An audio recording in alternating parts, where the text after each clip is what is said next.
call me a little bit of a hater, maybe a Tymon glazer. I think Tymon is leagues away better than Teodor.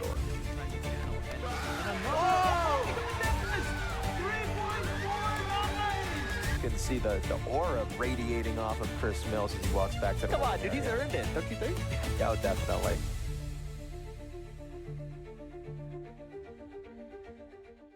All right. Hello, everybody. Welcome to the 9th episode of the Millisecond podcast. My brain's a bit fried because we just posted the last episode yesterday. It came out a bit late, so I'm kind of losing track of what's going on. But we're back. Dylan, how have you been this last week? Dude, nothing's happened the last week for me. Yeah. How have you been the last week? New setup. We're getting used to it. I haven't quite finished it up. I've moved to Sydney. I am now in Sydney. My laptop is breaking, so I am doing this off my iPad, which I don't know if it's gonna work. We're gonna hope it's working. It's very messy behind me. So this is why we kind of got the blur thing on my iPad. But yeah, I've moved, which is very exciting. I'm just trying to get settled in. I need to start applying for jobs because I am unemployed right now. As much as I'd want to do coaching full time, it's not quite there yet. So we got to get a job first. Anyway, let's talk about what's happened in the last week. What, the word job? Yeah. I mean the J word in this economy. The J word. Oh yeah. Thank you. Okay, I've got some. My apologies. Yeah, I've got some bad memories with that one, but yeah, dude, crazy stuff been going on. Biggest thing on the docket right now. Monkey League Round 2 matches just got announced, and we're gonna look at some of these and see how interesting they are. Also, we got Monkey League rankings. So yeah, some of the matches coming out. We got the two Polish legends, which we'll touch on them in a little bit. But Tymon versus Teodor, gonna be an absolute slugfest, dude. So excited. I think you're wrong there. It's Teodor versus Tymon, mate. What are you looking at? Whoopsie. Okay, go back. Try again.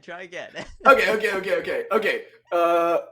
Boys, we got the Monkey League Season 6 Round 2 matches coming out, and there's some absolute heaters coming out, dude. We got Ruhong versus Maddie, two of the fastest turners in the world, duking it out. Can't wait. That's going to be lit. And then we got the two ZB users. We got Xuanyi versus Tymon, WR2 versus WR4, and, world champ podium placements, obviously. And then Yiheng Yufong, WR1 versus WR3. So absolute bangers coming out. Obviously, Bofon, Timofey is going to be like low-key dark horse. Like, I think that could go really either way. And then Zhao Kun Luke, that's just, two names that I love. So which ones of these are you most excited for? I am excited to watch every single one of these. And conveniently, this time, some of them are PR answer, yeah, media trade. Conveniently, these ones are a little bit easier for me to watch as well. Although some of them, I believe I am back in Auckland for New Zealand Nationals. But yeah, Ruhang Mati, that's going to be an exciting one. That's almost like an OG matchup, like back in the previous seasons of Monkey League when Ruhang started competing. That's the sort of matchup you would have loved to watch, and I'd still love to watch it. They're both very evenly matched in terms of WCA results. I believe they're probably neighbors on the leaderboard at the moment. I'm really excited to watch Li Zhao Kun again. He did surprisingly well against Xuanyi, getting multiple situations to actually beat him. And Xuanyi is currently the second best 3x3 server in the world. So I believe he'll be able to beat Luke Garrett. He's got a slower average in WCA competitions, but competes significantly less than Luke. Yeah. So that's an exciting match I'm looking forward to watch. I'm a big fan of his. Then we got, Bofan Timofey. I believe that's probably just going to go Bofan's way, most likely. But Timofey, he did show some good performance in his last match, so could put up a fight. But yeah, I think the highlights here, the Ruhang Madi, Yiheng Yufong, that's always an exciting matchup. They went up against each other when I was in China for GAN SSL in 2024, and that was super exciting and pretty close as well. Yiheng did come out on top. And then Xuanyi Tymon, like it's almost like a grudge match at this point. There was an interview from maybe it was last year where someone asked Xuanyi what his like current goal was, and it was beat Tymon, like get an official average better than Tymon, and he's done Oh, that that's now. gangster. And we'll talk about it in a sec. Well, why don't we talk about it now? Xuanyi had an incredible competition over the weekend. I believe it was the Hong Kong Championships. Walk us through that. What did he do? Well, as you see here, every average sub 5, absolutely insane. But the real highlights here, I mean, look at all the amount of threes he got. Even his 483 average round 1 has counting 395, and then he gets 497 round 2. But these third and fourth rounds, absolutely insane. He actually gets the fastest counting time ever in third round to get 421 PR average, counting 355, beating Yihang's best counting time ever by 0.01, and then comes in, gets BPA in finals with the 372, counting 433, 378, 436 to get 416 WR2 average. Absolutely insane. He's taking up more spots in the top 100. We were talking about that a few weeks ago. And yeah, I mean, you can make the argument. Look at the amount of threes he's getting. Man, is Xuanyi WR average watch right now? I honestly, yeah, we were talking about this the other day, and I think obviously Yihang is still the fastest cuber in the world. I'm pretty for 3x3. That's pretty much undebatable. But now we're actually seeing what back-to-back PR averages, counting threes in 3 out of the 4 rounds. I reckon he does have a shot at beating 3.9. Like that's not too much of a stretch from what he's getting right now. And what's really interesting here is he's getting a lot of threes, but he's using ZB, which is a much less luck influenced method. So if he's getting threes with ZB, like that's not lucky unless he's getting like or ZB skips, which is extremely unlikely. We haven't seen these souls yet. We haven't seen these come out. I saw a 355. Yet. I saw the 355. Okay. It was easy ZBLS 9 move ZB. ZB has luck in it, dude. You can get like EO solve from F2L, and then you can get like, I mean, I guess it's just like best case scenario ZB is just like best case scenario CFOP. So I guess in that case, like it is luck based. But yeah. I don't want to promote this propaganda that this is like, oh, dude, like by far the most healed dude ever. Like there is a bit of luck. Obviously, it's WR2, dude. Maybe when we get the recons out, I'll eat my words. But like that 355 had easy last layer. Yeah, that's fair enough. There is still luck. I mean, it's speed cubing. Of course, there's luck. Like that's a massive part of just speed cubing in general. But ZB definitely, on average, makes it less luck influence. But then we talk about this, but Xuanyi currently has WR single. So maybe I'm just yapping nonsense here. But yeah, again, 416, counting 3 every round. Really impressive. And probably like better than we've seen Yihang do in recent competitions for 3x3. But I think we've got to talk about it now. Yihang 2x2. We talked about that WR average last week and how there was sliding. And it's been not publicly announced on the WCA, but we've seen on Cubing China that every solve in that average has been plus forward. So it kind of looks like a 3x3 average because it's now 4.83 average instead of 0.83. But yeah, kind of inevitable. What are your thoughts here? I mean, I'm glad we did it quicker than last time. You know what I mean? Yeah. It didn't take months and deliberation and a whole, Magna Carta, coup d'etat. We didn't need all that. We have precedent. It got done quick. I just hope that, we just prevent this from happening in the future. We talked about it last week. I'm tired of talking about it. It happened. We did the right thing. But, like, please, no more of these controversies. Yeah, I agree. I mean, like, right now, there's precedent to penalize them, but there's no precedent on what do you do if it keeps on happening. Like, if people keep on doing it. And it's kind of fair enough, like, why would you not like try and push it to get world records? Obviously he pushed it too far here and he was caught, and we don't really want to see this, but I'm not sure who's deciding that he should start sliding again. I doubt it's Yihang himself. There may be some people behind the scenes that are pushing him to do this. We don't know. We don't know what's going on with him. Don't hate the player, hate the game. And you're right, just 4-pad mode, please. Or just something other than this. Please, something other than this. Because it's, I don't know. What? Speaking of 4-pad mode, Speaking of 4-pad mode, go on. Speaking of 4-pad mode, we had another rankings drop, by the way, from a league that exclusively uses 4-pad. Absolutely based. We got the PSL rankings. They officially were live literally like 20 minutes before we started recording this episode.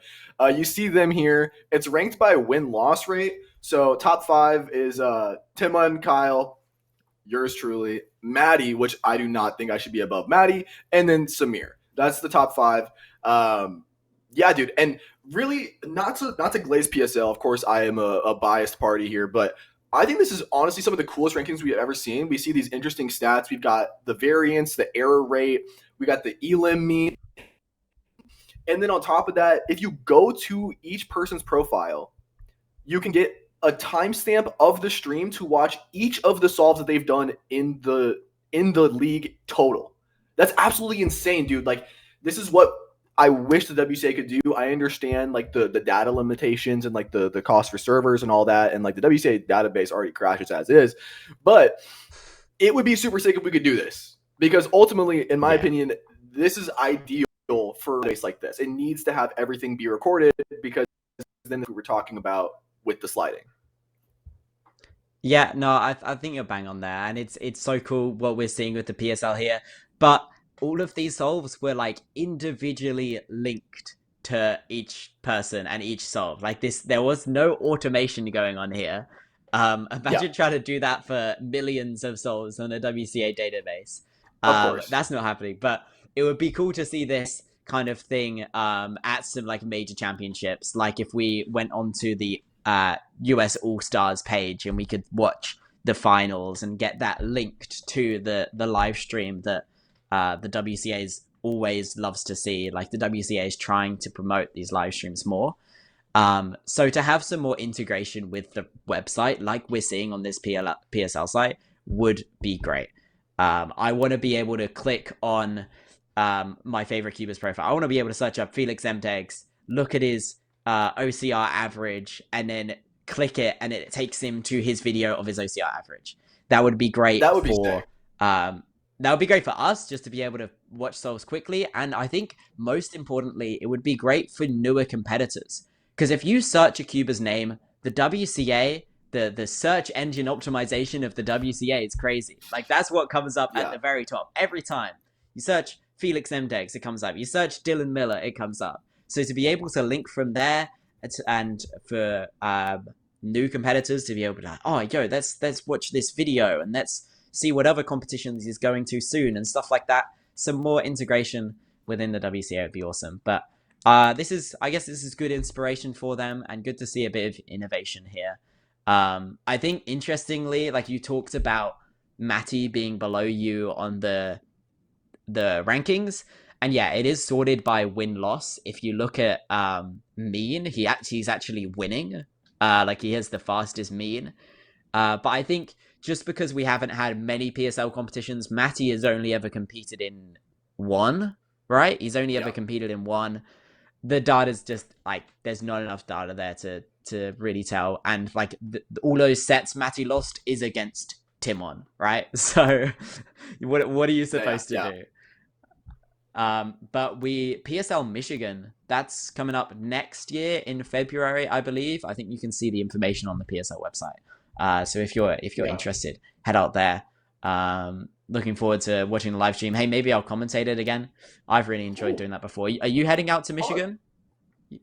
That is the current running theory, that I will be in attendance. Yes. Okay, cool. All right. I'm sure. Cool. Okay. Moving on. Do you have anything else to say there? No. No. I'm excited. Okay. You're excited. Let's talk about let's go back to Tymon and Teodor, and generally just Polish competitions. We had the Polish championships over the weekend. Tymon versus Teodor was kind of the big storyline going into this competition. Tymon obviously still a ER holder, but only by like a fraction at the moment. Really not far ahead of Teodor. And this competition coming into the finals, Tymon's still the favorite. And then this is the finals live stream right here. Tymon versus Teodor. Two absolute juggernauts in speed cubing. The fastest two cubers in Europe at the moment. What are your thoughts on this like Tymon-Teodor rivalry at the moment, Dylan? Look, I've been one to say it, and okay, I think Teodor performs really well in comps. I'm still trying to get to the bottom of how Teodor was so good, dude. I think he like peaks in competition.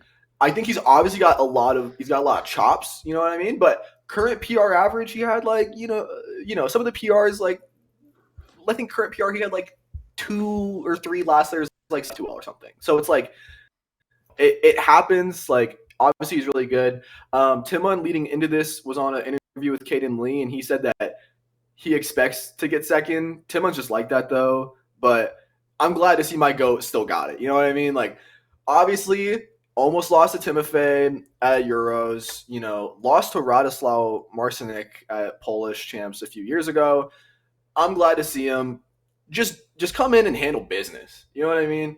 Like obviously Teodor's the new hot thing. He's got that bucket hat and that aura, but I mean, I'm gonna ride with my dog till the career kind of dwindles out.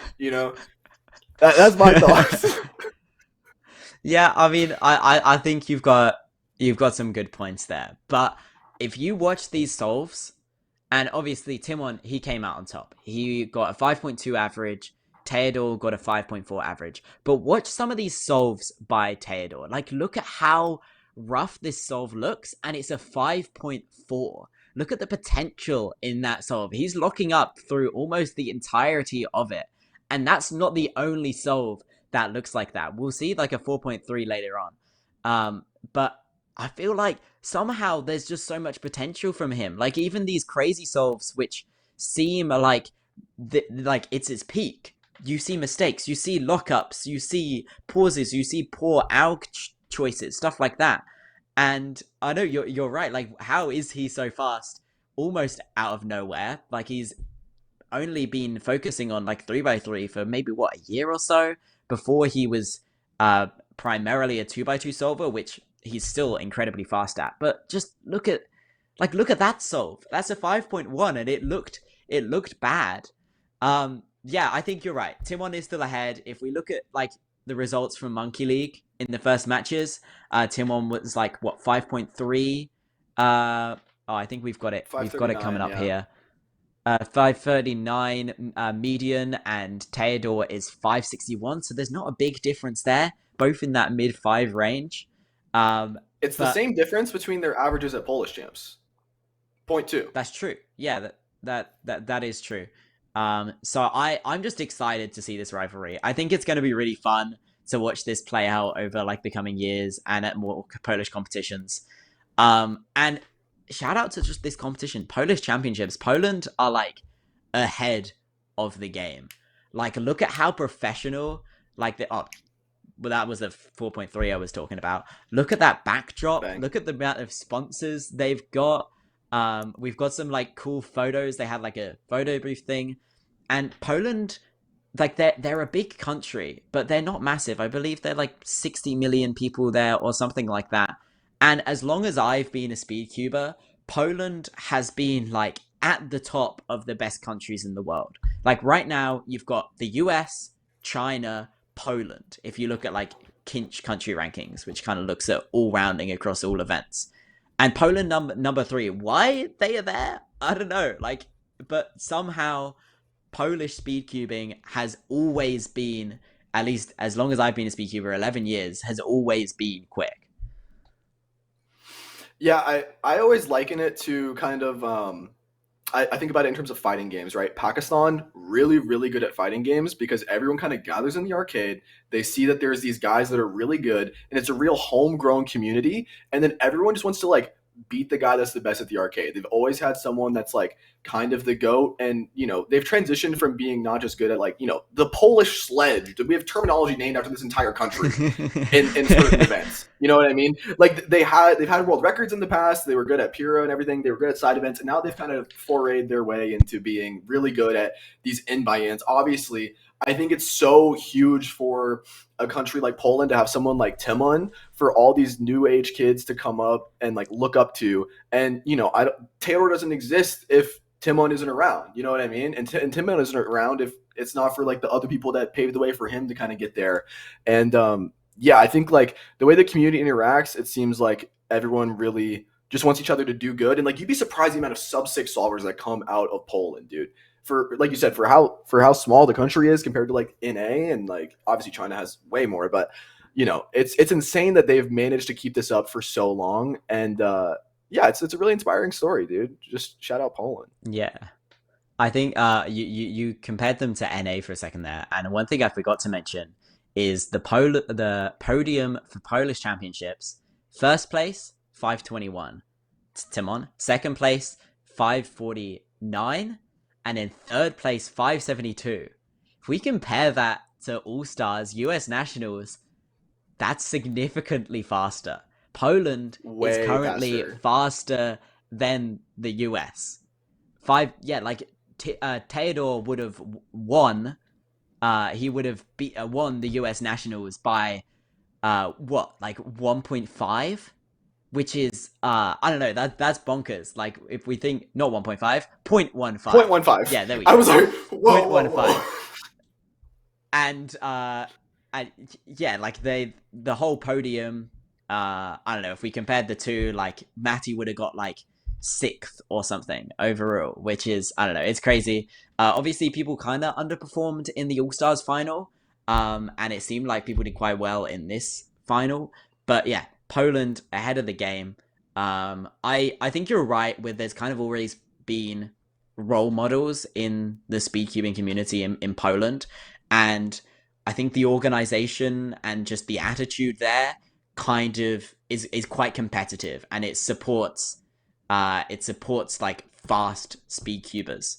And they also have quite a few different organization teams within Poland. It's not one group doing everything like it is in a lot of other countries like the UK or Australia. There's a few different groups of organizers, and I think that kind of makes competition between them, which may be why we see like such professional looking events now, is the competition, which is something you've been saying, like with the PSL having competition against the WCA and pushing them to do stuff, or like China having their own stuff, which is kind of more competition. It seems to be happening within Poland, and obviously they're still WCA competitions, but they are kind of competing against each other. But shout out all the organizers over there. I have competed in Poland once. It was a weird experience, not like weird like in a bad way, but I showed up and registered, and I got snacks. Like I got a bag and there was snacks in my bag, and then Yummy. I got podiums and I got toys, like a bunch of toys. From a sponsor, like a local toy shop had sponsored these, literally just like plastic toys. And I'm like, this is crazy. Like, what's going on here? And I paid like, I don't know, like $5 to enter that comp or something. So they're doing something right over there. Maybe we need to send some Australians and some Americans organizers over there to learn a thing or two, but they might have to pick up the Polish language as well, because it was hard getting around. All my judges were Polish, so I had to learn like Oshum or whatever it is for 8 seconds. Polska Gorum. Yeah, Polska Gorum. But it's cool as well. Like if some of those photos I was talking about in like the photo wall, they've got like these little signs, and one of them says #Anthony Stoyak is my world champion. So there's a lot of photos. There's a photo with Tymon holding that. So everybody's kind of rallying behind Anthony in Poland. So hopefully he can still kind of enjoy what should have been his world championship title. I actually didn't see how he did in clock at that competition, but shout out Anthony. He is the GOAT. Yeah. Shout out Poland, dude. Yeah, like you said, the community just seems like super wholesome for everybody involved. Like, just rallying together around that. It reminds me a little bit of like my little local Cuban community, Louisiana. Not that many people there, but like, there was one guy. He's the oldest Louisiana cuber. Like he's been cubing for the longest officially. He finally got sub 10 at a comp a few comps ago, and everyone knew he was on pace. And then we're all just like silently just like watching, like, oh my, and then he gets it, everyone pops off for him, dude. It's like, like a 9 something average, like absolutely gets it. And it was just so sweet, dude. I love the Cuban community is super sweet. That's all. It's just nice. It's just nice. Yeah. It's like that's why we love it. And like I remember being at a competition in Melbourne once, and I had a friend of Michael Tripodi's, his name's Sean. He got like he got into cubing because of Michael, and he went and he got like his first like sub 1 official average, and we're all just like stoked for him. Like it's like one of his first competitions. He doesn't practice much, and he got a sub 1 average, and everyone's stoked for him. And that's why we do it. Everybody is supporting each other, and even if we are trying to break each other's records, like Tymon and Teodor, like Teodor is trying to catch up to Tymon. Tymon is not like, he doesn't hate Teodor. He's been supportive his entire career. Yeah. I remember that competition I went to in Poland. That's when people started to notice Teodor. Like, I remember talking to Tymon and his dad about this new guy, Teodor, and how quick he is. Him and Tymon got a photo, and like he was even smaller back then. He was probably like 6 years old or something, and everyone was like, "Oh yeah, this kid's he's the next big thing in Poland." And then the community supports him to get him there, and Tymon supports him to get him there. Like Timon's talking to their whole family every competition he goes to in Poland. So shout out the Cuban community. I hope even as we get more competitive and a bigger sport vibe and that kind of stuff, and head to head being a bigger thing, that we still keep this kind of camaraderie vibe, because that's what we all love. I'm Chris, and I am also a speed cubing coach, as you've probably gathered if you've been watching this podcast for a while now. You can go to millscubing.com to get speed cubing coaching from me. I coach people from really fast to newly competing, from ages 9 to 75. And if you're any age, any speed, I will help you find what you need to do to improve your times and enjoy speed cubing. All right, we are in the inspection segment of the podcast. We're going to be looking at our boy Colby. He sent us a solve. Shout out Colby. Everybody else, please send in solves for next week's submission. Let's take a look. When I was first watching this video, I was trying to see if either of us had signed that world's map, and I couldn't spot mine. Can you spot yours? That I cannot. No, but Ryan Palat did sign that. Oh, shout out. Pretty clean first two. Okay, solid. Okay, and what was that? 6.9. 6.9. No, that's okay. Not a bad solve. Okay, let's have a look what he did. So he did a yellow cross here, and what was his? So his cross was F R D prime R prime D2. That's a pretty clean cross. I don't think I have anything to say bad about that cross. But his first pair, he solves blue orange in the back here. So we're setting it up like this.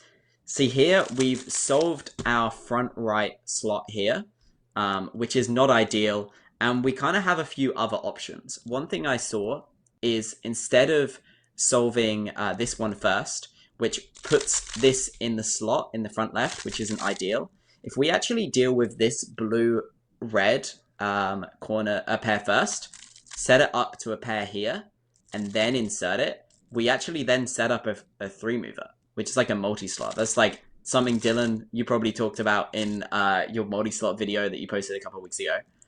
But anyway, he did not do that. Let's continue on. So second pair here, This is a solved edge, and that means it's also oriented, so we don't need to be doing rotations here. However, you could rotate because then you avoid solving both into your front.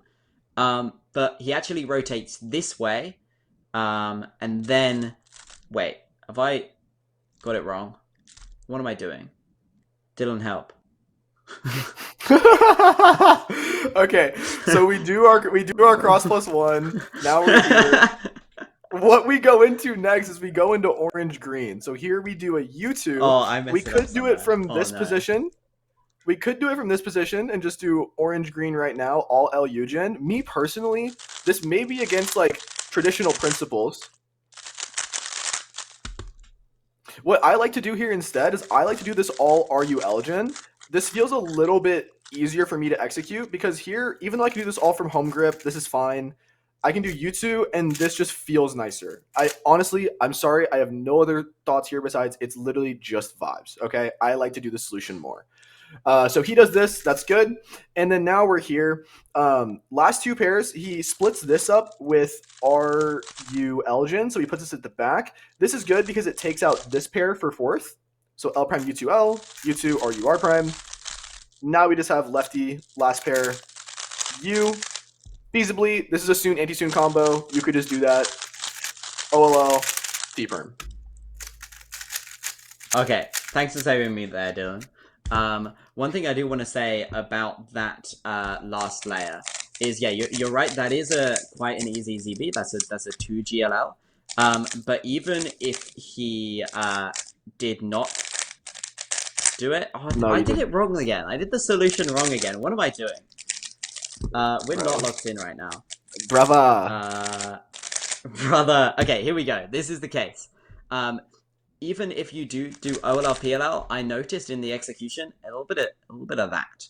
Glancing at the backside to recognize the T-perm. At this speed, we should be 100% be comfortable recognizing PLLs without looking at the back, and should even be working towards two-sided PLL recognition as well. But there's no reason that we should be looking at the back here. We've got bar here and bar here, which is plenty to recognize the T-perm. Looking at the start of solution, I did find a couple things that may have been a better solution. If before you do this cross solution that Colby did, you chuck in a U, then do the cross solution. Once you've finished your cross, you have EO completely done. So then the rest of, or at least F2L EO completely done. So the rest of F2L will be rotationless. And on top of that, you could have also turned it into an X cross with the yellow-green corner, yellow-green-red corner before doing a D2. So that would have been a pretty snazzy way to start the solve and continue with no rotations throughout the rest of F2L. Yeah, building off the idea you were talking about in last layer as well, it's really important to understand that when we do this OLL case, this whole big block gets preserved, okay? So whenever we're doing this type of OLL, we should know that anything that exists in this space is going to be preserved. So if you notice, these pieces are going to stay here. Some stuff's going to move around, but you can already start narrowing down your PLL. We know we're going to get edge, and we're going to have this little like anti-checkerboard pattern where all of these pieces are edge. And that's the thing we have in this T-perm here. It doesn't really give T-perm vibes, but you know, this is an important note for whenever you're just like trying to get better OLL PLL transitions, especially with these types of cases. Even if you don't know the ZB, it's going to help out a ton just to get that transition cleaner. As well, kind of what Mills was saying, just looking off the same like start that Colby did here, we can just do everything the same, do the same cross plus one. I really like the fact that he rotated in this spot in particular. Reason being, if we're looking at our EOs, Mill said, yes, you could do this pair right now. Even if you do this, you get this pair here. That's fine. But I really like rotating in this spot because now all of our edges are oriented. I like reducing down to as many similarly oriented edges as possible. So everything reduces down to RUL gen for our last three pairs. Last two pairs for Colby, you could do some more advanced stuff. Anytime you have one pair of your last two F2L pair, sorry, cut that. anytime you have one piece of your last two F2L pairs solved, pseudo is almost always going to be equal or better. Very rarely is it going to be worse. Only going to be worse really if it has an upward facing corner. So here what we can do is we can solve this yellow, red, blue corner into its spot. That creates our pseudo slot, and that's essentially a 3-mover. And now we just do DU2, double sexy D prime, and we still get this L2GLL. Yeah, I just want to add that that point where I said you should rotate, I didn't have that same case. I'd set up some weird case. So shout out for saving me there. But I do agree. Rotate there is good. Okay, good. If you've been watching the pod this long, you know me. I'm Dylan Miller, professional Rubik's Cube solver. I've been a coach for some of the longest time in North America. I've recently been putting out more free educational cubing content on my YouTube channel. Go check that out if you're not interested in coaching. If you are interested in getting curated coaching for you, you can go to solvewithdylan.com, and I would love to help you out. Extending off this idea where we have just like hedge inverse sexy, but it's fat, we can also do this for fat sexy sledge. So whenever we have a big block that gets preserved on any OLL, we can use that to help us get better look ahead into our PLL. So for example, if we have this case here, we can extend this into helping us get better PLL prediction. For example, no, that's a bad one. For example, this case here, we know that we're going to get corner solved and we're going to have a bar here and we're going to have opposites on these two. So if you've seen this case enough, you can tell that you're going to get U-perm. Obviously, you should just learn ZB for this. It's a little bit cleaner, but if you don't know the ZB case yet, you can at least get that recog a little bit quicker. This also applies for cases like this, where we have all this stuff preserved at the back. Cases like this, where we do like this COLL, we can even preserve this big block. Just try to be aware of what things get preserved when you do your algs, and that's going to help you with your OLL PLL transitions. We what's the score, Matt? I don't even know if I want to see the score at this point. Is it 7-0? It is 7-0. This is episode 9, but it's 7-0 because we missed. I missed an episode because I was away. You got Greiser in. That's embarrassing. You said that I have a chance this week, but I have not solved today. I also cut my finger the other day because I am a numpty. That's what? I've never heard that one, bro. All right, Matt, when you're ready, count us down. All right, 3, 2, 1, inspect.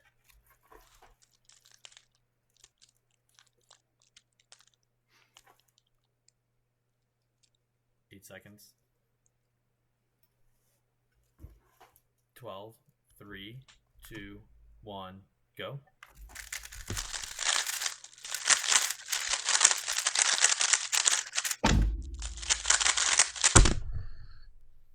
I got 6.8. Oh, it's pretty good. Yeah, it's honestly my solution was cool. I did CBLSCD, but and I had a good X cross thing going on, but there was no fluidity there. But it's all right. We'll get there one day. I just gotta hope and pray, I guess. It's okay, Mills. I'm rooting for you, dude. I'm your biggest supporter right now. Okay. Maybe you could chuck it a +2 or something. Well, it wouldn't feel the same if I let you have that one, though. That's true. Yeah, that was the race. What's the score now? The score is now 8-0. Oh my goodness. It's getting embarrassing. I mean, it's been embarrassing for a while, but the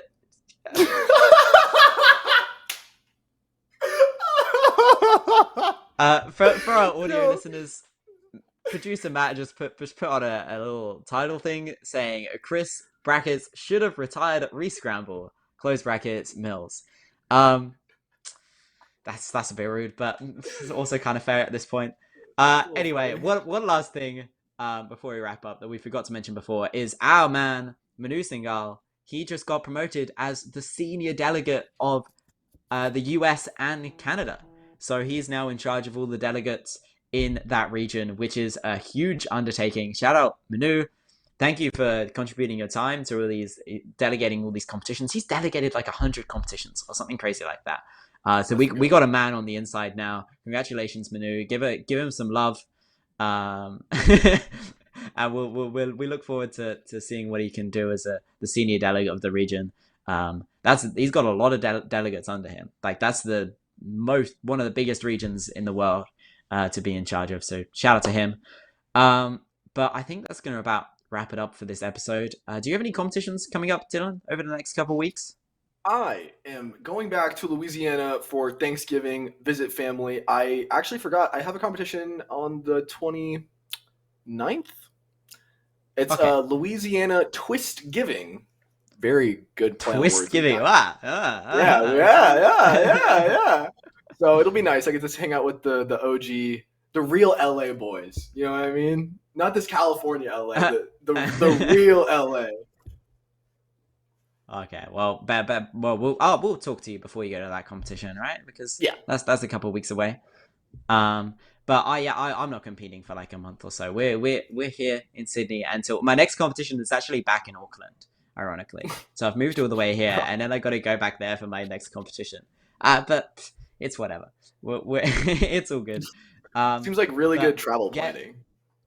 Great travel planning. I'll look forward to watching some Monkey League. Although the first match of the next round is not until next week, I think. So you got none of that to watch next. But I guess we'll wrap it up here. Thank you for watching again.